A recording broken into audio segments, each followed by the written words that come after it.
দিনাজপুরের ঐতিহ্যবাহী ডিম পানিতলা দিয়ে আজকে আমি ভাত খাবো।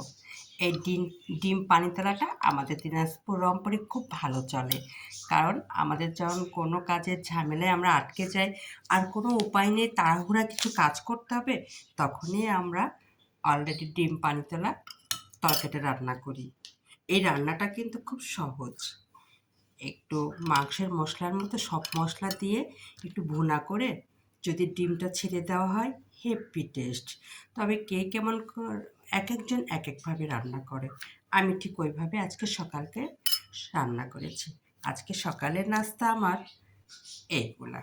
বৃষ্টি পড়ছে বাইরে প্রচুর মুষলধারে, রুটি বানানোর টাইম নেই, ঠান্ডা পড়েছে, আমার ঠান্ডার প্রবলেম আছে, এই জন্য আমি আর ঝামেলায় যাইনি।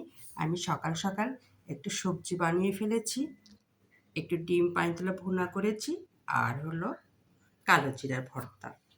এই হলো আজকে আমাদের সকালকার নাস্তা। তবে সবজিটা দুপুরেও লাগবে, এটা দুপুরেও লাগবে, তার সঙ্গে আমি অন্য কিছু মাছ টাছ রান্না করে ফেলবো। তবে সকালকার নাস্তা আমাদের আজকে এইটা, ঐতিহ্যবাহী ডিম পানিতলা তরকারি দিয়ে ভাত। ভাতটা কিন্তু আমার গরম, এই জন্য সব কিছু মিলে খেতে কিন্তু খুব মজা লাগবে। তার চেয়ে আরেকটা দারুণ ভর্তা হলো কালো জিরার ভর্তা। এই কালো জিরার ভর্তা হলে তার কিছু লাগেই না, এই জন্য চিন্তা করলাম কালো জিরার ভর্তাটা করে ফেলি, ডিম পানিতলা করে ফেলি, একটা সবজি রান্না করি, হেব্বি হবে সকালকার নাস্তা। কেমন হবে বন্ধুরা? মতামত জানাবেন।